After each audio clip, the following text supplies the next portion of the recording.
Hello dear participants, आज मैं आपके लिए क्लास में सोलर थर्मल का पार्ट लेकर के आया हूँ। जैसे मैंने स्टार्टिंग में डिस्कस किया था, आपको बताया था कि सोलर फोटोवोल्टेइक हम कवर करेंगे और साथ में हम सोलर थर्मल के पार्ट को भी कवर करेंगे।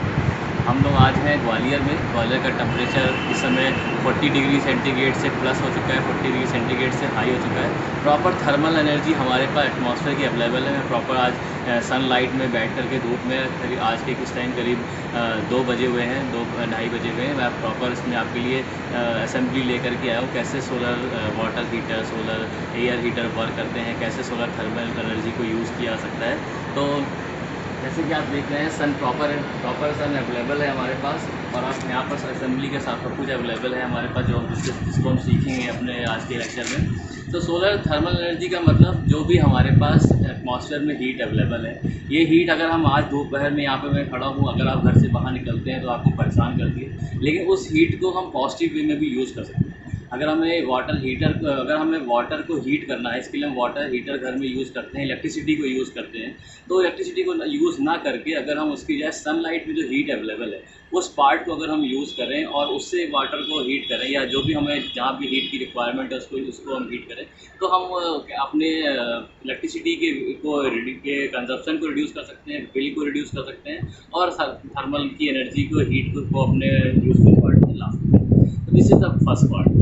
सेकेंड है कि हमारे पास जो सनलाइट अवेलेबल है, जैसे हमने डे 1 क्लास में देखा था कि हमारे पास जो टोटल लाइट अवेलेबल है that is 1400 watt per metre square. Total sunlight हमारी इंटेंसिटी जो है वो है 1400 वाट पर मीटर स्क्वायर, और 1400 वाट पर मीटर स्क्वायर की जो ये इंटेंसिटी है, इसको अगर हम इस पार्ट पे कंसीडर करते हैं, देखिए हवाई बहुत तेज़ चल रही है, तो अगर हम इसको इस पार्ट पे कंसीडर करते हैं कि हमारे पास 70% हमारी जो है सनलाइट अवेलेबल होती है अर्थ पर, और 30% रिफ्लेक्ट बैक हो जाती है।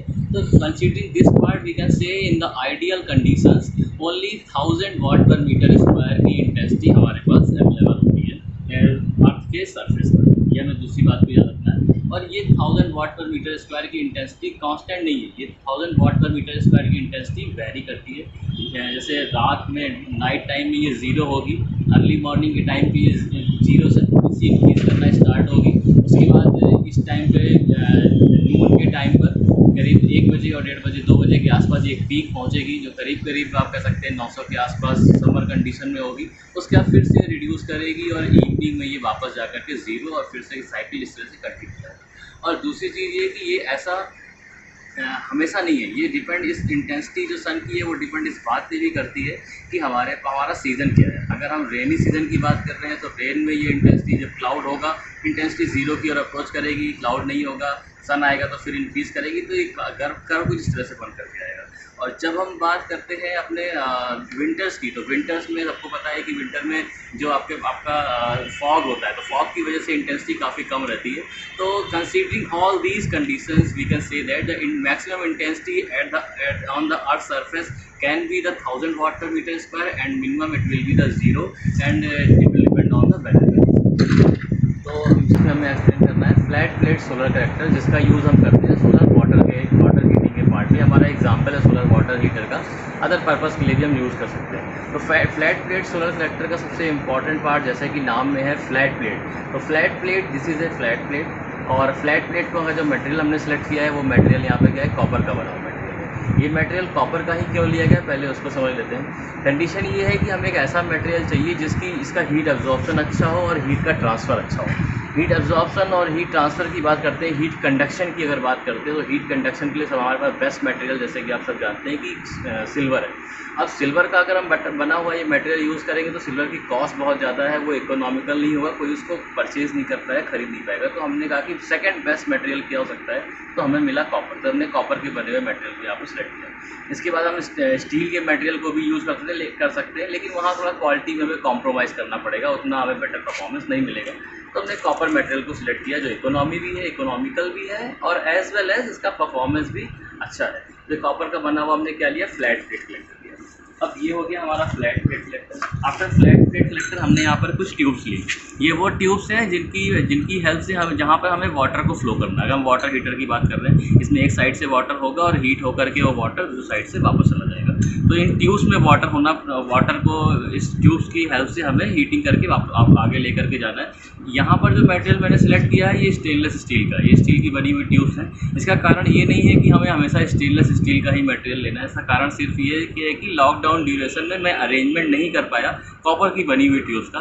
लेकिन extra solar water heater system अगर आप बनाते हैं अपने घर के लिए, इसका डिमॉन्स्ट्रेशन भी करते हैं या फिर आप मार्केट लेने जाएंगे तो मटेरियल उसके लिए भी कॉपर का ही निकलेगा, कंसीडरिंग दैट सेम प्रॉपर्टी कि उसमें हीट कंडक्शन अच्छा होना चाहिए। तो अब हम इन ट्यूब्स को कैसे अरेंज करेंगे? इस ट्यूब्स को हमें यहाँ पर इस मटेरियल पे जो हमारे पास फ्लैट प्लेट है, इस फ्लैट की प्लेट के ऊपर हमें इन ट्यूब्स का अरेंजमेंट कर देना है। कुछ इस तरह से हम करते हैं इसका अरेंजमेंट, एक एक करके मैं करता है। हवा बहुत ही तेज़ चल रही है, इसकी वजह से ट्यूब्स हमारी उड़ रही है। यहाँ पे मैं टेप से इन ट्यूब्स को सारा यहाँ पे इसके ऊपर लगाऊंगा, लेकिन ऐसा नहीं है कि आपको टेप से ही लगाना है, क्योंकि टेप से लगाना बिल्कुल भी सही नहीं है, क्योंकि हमारे पास कोई और अरेंजमेंट नहीं है, हम डिमॉन्स्ट्रेशन की बात कर रहे हैं। तो इस पर्पज़ के लिए मैंने यहाँ पर टेप ले लिया है। टेप की बजाय जो हमें मटेरियल यहाँ पर सिलेक्ट करना चाहिए वो एक ऐसा मटेरियल होना चाहिए जो कि उस मटेरियल का भी हीट कंडक्शन जो है बहुत ही अच्छा हो, क्योंकि हमें कोई मटेरियल जिस भी मटेरियल को हम यहाँ पे यूज़ कर रहे हैं वो सारे मटेरियल की प्रॉपर्टी वही रिक्वायर्ड है कि उसका हीट कंडक्शन। अगर मान लीजिए कि आपने यहाँ पर इस ट्यूब को इस फ्लैट प्लेट के साथ लगाने के लिए आपने जो मटेरियल सिलेक्ट किया, तो मटेरियल यदि कहीं गलती से ऐसा हो गया कि जहाँ पर हीट कंडक्शन अच्छा नहीं है तो वहाँ पर हमें परफॉर्मेंस को कॉम्प्रोमाइज़ करना पड़ेगा। तो हमने जब भी हम यहाँ पे ट्यूब्स यूज़ करेंगे, ट्यूब्स को प्लेट के ऊपर लगाने के लिए जो मटेरियल यूज़ करेंगे वो मटेरियल प्रॉपर ऐसा होना चाहिए जिसका कि हीट कंडक्शन अच्छा हो।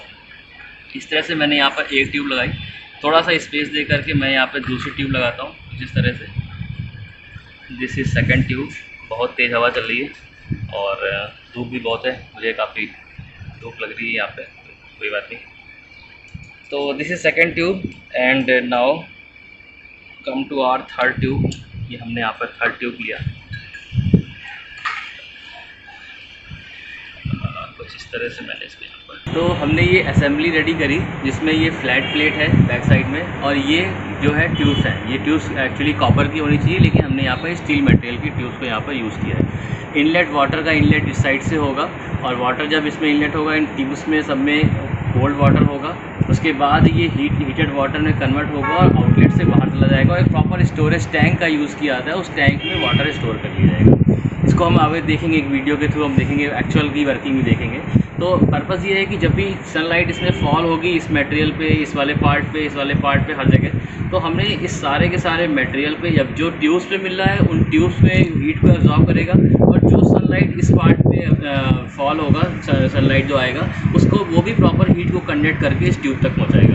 जो यहाँ पर सनलाइट फॉल होगा वो भी हीट को कंडक्ट करके हीट को यहाँ तक पहुँचाएगा ट्यूब तक। अगर मान लीजिए कि इस ट्यूब पे फॉर एग्जांपल इस ट्यूब पे किसी वजह से कोई शेडो आ गई या कोई चिड़िया आके बैठ जाती है तो इसका मतलब ये क्या काम करना बंद कर देगा? नहीं। तो ये जो मटेरियल है जिस पे जो सनलाइट मिल रहा है वो इस हीट को ये इसने एब्जॉर्ब किया और एब्जॉर्ब करके इस हीट को यहाँ पे ट्रांसफ़र किया। तो भले ही यहाँ पर शेडो है लेकिन फिर भी ये हीट को यहाँ पे एब्जॉर्ब करेगी ये ट्यूब। उसके इनसाइड में जो वाटर है वो वाटर हीट को एब्जॉर्ब करेगा और हीटेड वाटर यहाँ पे आउटलेट से बाहर की ओर चला जाएगा।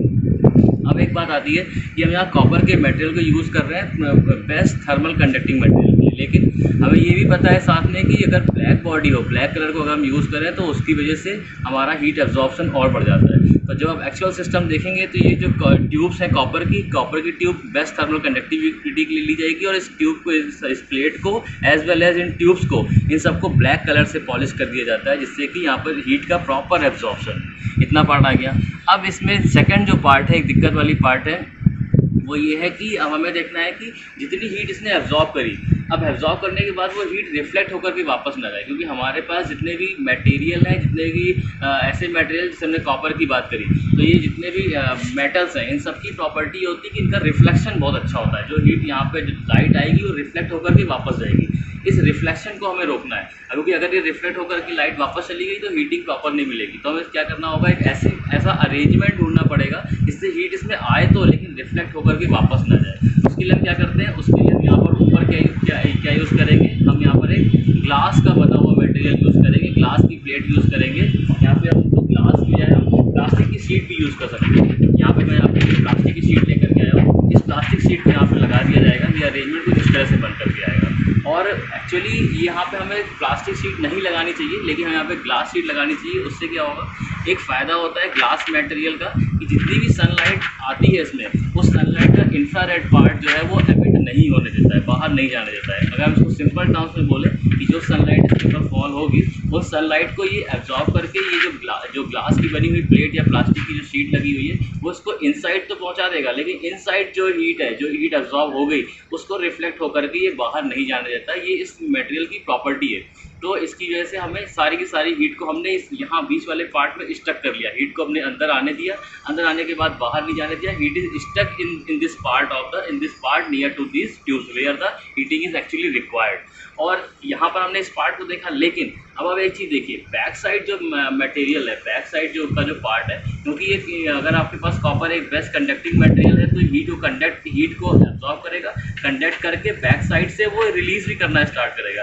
तो बैक साइड में हम क्या करते हैं, बैक साइड में कुछ ऐसा मटेरियल यूज़ करते हैं जो हीट को रिलीज ना करे, मतलब एक इंसुलेटिंग मटेरियल, एक ऐसा इंसुलेटिंग मटेरियल जो हीट को कंडक्ट ना होने दे, हीट को रिलीज ना होने दे, हीट का कंडक्शन और कन्वेक्शन दोनों को रोक पाए। तो इस तरह से हमारे पास सोलर वाटर में कंप्लीट अरेंजमेंट बन करके आता है। इसमें एक फ्लैट प्लेट कॉपर की बनी हुई ट्यूब्स जिनमें वाटर है, ऊपर एक ग्लास की शीट या प्लास्टिक की शीट जिससे कि हीट को ऑपरेशन किया जा सके, और बैक साइड में हमने लगा दिया एक ऐसा इंसुलेटिंग मटेरियल जिससे कि हीट के वापस एटमॉस्फेयर में ट्रांसफर ना होने पाए। जो हीट हमारे पास आ गई वो इसी अरेंजमेंट में रहे और हीटिंग के पार्ट पे उसको यूटिलाइज किया जा सके। और कुछ अदर अरेंजमेंट्स भी हमारे पास आ गए हैं मार्केट में, जिसमें हम कंप्लीटली एक ग्लास की प्लेट लगाने की बजाय हर एक ट्यूब के ऊपर हम ग्लास का अरेंजमेंट लगाते हैं, और उस अरेंजमेंट की वजह से वाटर को हीट करते हैं। उस अरेंजमेंट को अभी मैं आपको नेक्स्ट स्लाइड में बताऊँगा।